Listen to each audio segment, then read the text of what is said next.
lo abierto que fue y digamos, la poca preocupación ya, digamos, directamente por la imagen, ¿no?, que tiene a veces Israel. Bueno, gracias a Iván Chusky por esa suscripción. Pero bueno, esto fue, supongo que lo habréis visto, un vídeo en el cual Israel dispara contra un hospital, lo que es precisamente un edificio alto. Y después, cuando llegan unos rescatistas a la escena, varios médicos, etcétera, hay un segundo golpe, ¿no? Lo que se conoce como el doble tap, ¿no? Que es algo que se utiliza en la guerra cuando se busca infligir más bajas civiles, ¿no? O algo típico, digamos, de ataques de tipo de atentados, ¿no? Digamos, de que intentan infligir terror, ¿no? Digamos, este prototipo de atentados terroristas, como se suele decir, en los cuales se busca generar la mayor cantidad de bajas posibles o en escenarios de insurgencia en los cuales se hace un ataque contra soldados y cuando llegan más soldados para rescatar a los que han sido heridos, se hace un segundo ataque. En este caso, como repito, es contra civiles en un hospital. Hubo un primer ataque y un segundo que se ve claramente, que se quedó grabado con los rescatistas dentro del edificio, servicio de ambulancias, etcétera, ¿no? El edificio medio destruido. Y un segundo golpe por parte de Israel que mató en unas 20 y pico personas. Ese ataque mataron a unos 6 periodistas. De nuevo, la narrativa de Israel se desplegó, pues, como suele ser habitual, en un primer lugar, hablando de que ellos no tenían conocimiento de ese ataque, que no estaban involucrados, ¿no? Principalmente la Fuerza Aérea, es lo que dijo esto, pasándole la pelota, digamos, a otro departamento. Gracias a Comabunga por esa suscripción también. 16 meses, muchas gracias. Y, y bueno, digamos que la Fuerza Aérea se desentendió, pero después, bueno, lo típico, primero dijeron que no tenían ningún conocimiento de un ataque de ese tipo, después dijeron que lo iban a investigar y finalmente parece ser pues, que fue un comando de la fuerza terrestre que realizó el ataque. Ahora, ¿qué excusa han presentado para explicar lo ocurrido? Pues han hablado de que había una cámara de Hamas. ¿Qué es una cámara de Hamas exactamente? Un periodista, una cámara de vigilancia. Pero bueno, a mí me parece superficial entrar, digamos, en los pormenores de la discusión en el sentido, digamos, de si es proporcional o no. Es decir, al final, ese no es el centro de la cuestión. Pero bueno, digamos que esa es la única explicación que han dado las fuerzas israelíes. Evidentemente, eso no habla ni de por qué hubo un segundo ataque, tampoco. Pero como digo, creo que, bueno, eso son cargas de prueba que añaden, ¿no?, a la cuestión, pero no son el centro del tema. Em, lo curioso, a mí lo que me parece interesante de este caso es que, por un lado, ha habido un discurso muy claramente preparado hacia afuera por parte del portavoz del ejército, por parte del primer ministro, cuando finalmente no tienen otra situación, otra circunstancia que aceptar que se les ha pillado, digamos, lo que suelen decir es que ha sido un error, que tomarán medidas en ello, que investigarán, digamos que intentarán arreglar ese tipo de lo que ellos llaman errores, ¿no? Eh, Hay un patrón ahí muy claro, que es cuando Israel se descubren ese tipo de actos, como este doble tap, ¿no? Y se sabe que claramente había civiles, siempre repiten, digamos, este discurso cuando no les queda otra. Mientras que cuando no hay imágenes y cuando no hay toda la información clara al respecto, o no se puede, digamos, a ojos de la comunidad internacional o de los grandes medios de masas, sino que solo son los palestinos los que saben, digamos, el contenido de esa información con seguridad, en ese caso simplemente repiten que efectivamente simplemente eran terroristas a los que han atacado y no necesitan dar mayor explicación. Cuando llegan a este punto en el que tienen que reconocer que realmente han realizado ese acto, como digo, únicamente hablan de saneamiento, de dar explicaciones, etcétera, etcétera, pero realmente no se traduce en nada, ¿no? Em, pero aquí lo interesante es que ha habido eso de cara al público, ¿no? Desde los medios anglosajones, pero internamente en Israel el discurso no ha sido el mismo. Básicamente el propio comandante de la unidad y otros sectores del ejército y también algunos colonos, que por ejemplo, una bastante famosa que he podido ver, se han quejado de ese discurso, se han quejado de ese pedir disculpas. Y han dicho abiertamente, apoyamos al ejército, este tipo de acciones son necesarias y no tenemos nadie que disculparnos. De hecho, el comandante de la unidad ha dicho públicamente a Netanyahu que pida perdón, que no ha sido ningún error y que era un objetivo militar. Y que eso se ha hecho básicamente con premeditación y sin ningún tipo, digamos, de error en el procedimiento.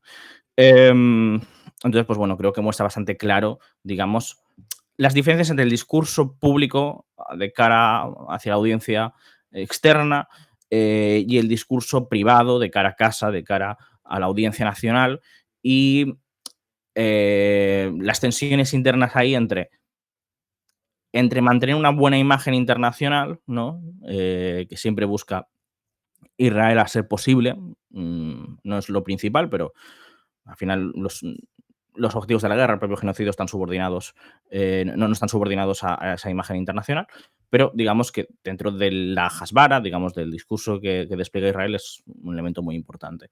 Y, y sin embargo, eso entra cada vez en una contradicción más grande con el discurso interno, porque el discurso interno claramente ya está dirigido a justificar cualquier tipo de acto, a que todos los de Gaza son culpables, no hay ningún inocente, todos son Hamas, ¿no? Y ya está, es decir, ese es el cierre de filas internamente que hay y esa es la opinión mayoritaria. De hecho, había una encuesta reciente de opinión pública en Israel, que tendría por aquí seguramente, a ver, bueno, que hablaba de esto, ¿no? De qué opinan los israelíes sobre la población de Gaza. Mm, y creo que era el 64% o algo así que opinaba que toda la población de Gaza era culpable y que no había, digamos, inocentes, todos eran terroristas, etcétera. A ver si me carga. Mm, a ver, ¿6 periodistas esta noche o cómo? 6 periodistas en el ataque que hubo en el hospital, en el que dijeron que habían atacado una cámara de Hamas. Esa fue la excusa de Israel, básicamente. Mm, vale. 76%, no 64, fijaos, 76% de los judíos israelíes, esto es importante, judíos israelíes, porque al final, es decir, dentro de la población de Israel, los judíos constituyen más o menos el 70 y largo, ahora mismo no recuerdo, pero vamos, los árabes, por ejemplo, lo que se conoce como árabes israelíes, que son palestinos, del 48, eh, son el 21% más o menos. Después hay una pequeña minoría de drusos y otras, bueno, otras minorías, pero poca cosa. Los judíos constituirán algo así como el 75-77% de la población, ¿vale? Pues el 76% de los judíos israelíes creen que no hay inocentes en Gaza. El 42% de ellos lo piensan así totalmente, mientras que el 34% lo piensan parcialmente. No sé exactamente qué, es decir, internamente qué significa pensar que parcialmente no hay inocentes, pero es, digamos, como ha hecho el sondeo la encuestadora. Esto incluye a una mayoría que votó por partidos de la oposición, ¿vale? Es decir, la oposición no es distinta de los. La gente que vota a la oposición es distinta de la que vota al gobierno. Es decir, la sociedad israelí en general tiene esta mentalidad genocida y no va a cambiar porque gobierne la oposición, fundamentalmente. Vale. Después lo que quería comentar también, vale, lo que decía del comandante que ordenó la masacre en el Hospital Nasser, ¿vale? Se llama Sayeret Golani y habló en el canal 14. Dice que está enojado por la caracterización de Netanyahu del ataque como un accidente y le exige una disculpa. Esto es lo que os decía antes. Mm, mm, vale. Eh, mm, ¿Tienes alguna pregunta? Después también en Gaza, otra información interesante que tenemos es que el patriarca latino de Jerusalén, ¿vale? El cardenal Pizzaballa, algunos os acordaréis de él cuando el conclave del Vaticano, que era uno, digamos, era uno de los cardenales importantes, y es el patriarca latino de Jerusalén, ¿vale? Pues él y el patriarca griego ortodoxo de Jerusalén, Teófilo III, han emitido una declaración conjunta anunciando que las monjas y el clero han decidido no cumplir con las órdenes de Israel de evacuar al sur de Gaza. ¿Vale? Es decir, esto es uno de los principales objetivos de la operación militar israelí. Conseguir desplazar una limpieza étnica de toda la franja de Gaza, desplazando a toda la población hacia el sur, donde quieren construir lo que han llamado una ciudad humanitaria, básicamente un campo de concentración.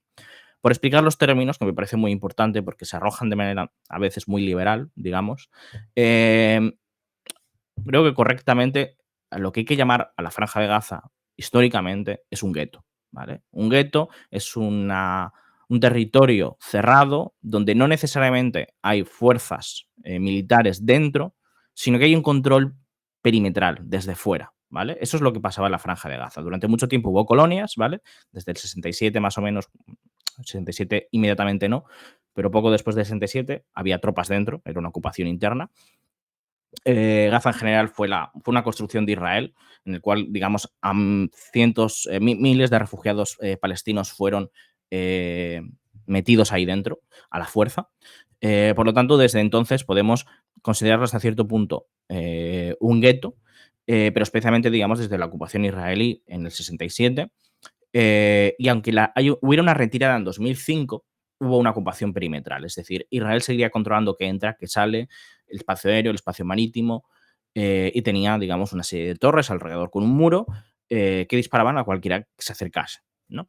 Por lo tanto, cumple una caracterización claramente de gueto porque había un control de la vida por parte de Israel, pero no había un control estricto desde dentro, y esto es lo que típicamente ocurría en un gueto. Em, un campo de concentración es una infraestructura mucho más compleja, donde hay un control mucho más granular de la vida, donde no es solamente que entra y que sale, sino cómo se distribuyen las cosas que hay dentro. Es decir, cómo se distribuye la comida, cómo se distribuye el saneamiento, las viviendas, donde duerme la gente, donde come, etcétera, etcétera, ¿no? Es algo con un control mucho más preciso. Eso es lo que estamos viendo y eso es lo que se pretende con la Fundación Humanitaria de Gaza, que es de lo que yo he hablado ya en varios artículos, ¿no? De que el propósito de la Fundación Humanitaria de Gaza es, por un lado, el control de la ayuda humanitaria, para decidir cuánto se abre el grifo y cuánto se cierra, para generar una hambruna artificial en la franja de Gaza, una hambruna bajo la apariencia de que ellos están intentando hacer todo lo posible, que es algo, digamos, fruto de la logística, es algo fruto de las circunstancias y no fruto de la acción de Israel. Eso es lo que quieren, lo que pretenden, digamos, la imagen que pretenden proyectar.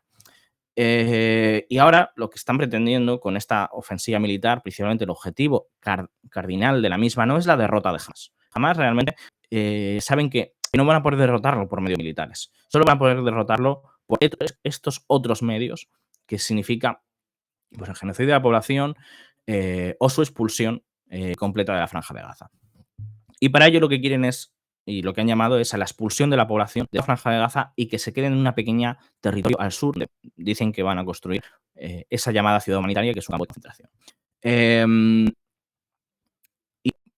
es decir, ahora mismo pusieron hasta el 7 de octubre de 2025 para la evacuación de la población de la ciudad de evacuación. No se va a mover. La idea es que con esta acción que no se mueve y después realiza operaciones militares, aunque ya están operaciones militares, al menos en las zonas en los barrios, pero en principio es el 2 de septiembre cuando, si no recuerdo mal, se llamará a la reserva y tendrá la fuerza suficiente para iniciar lo que viene a hacer desocupación de la ciudad de Gaza.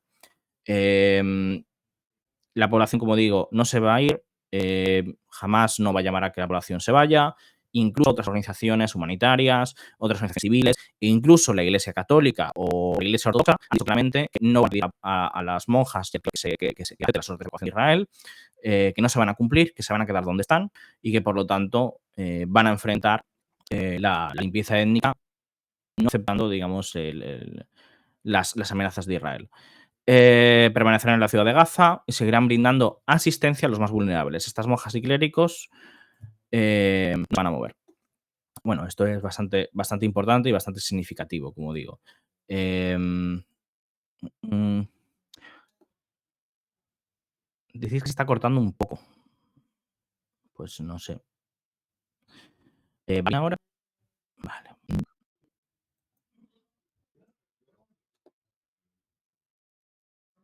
Sí. Me dicen que cortamos 10 segundos, ¿vale?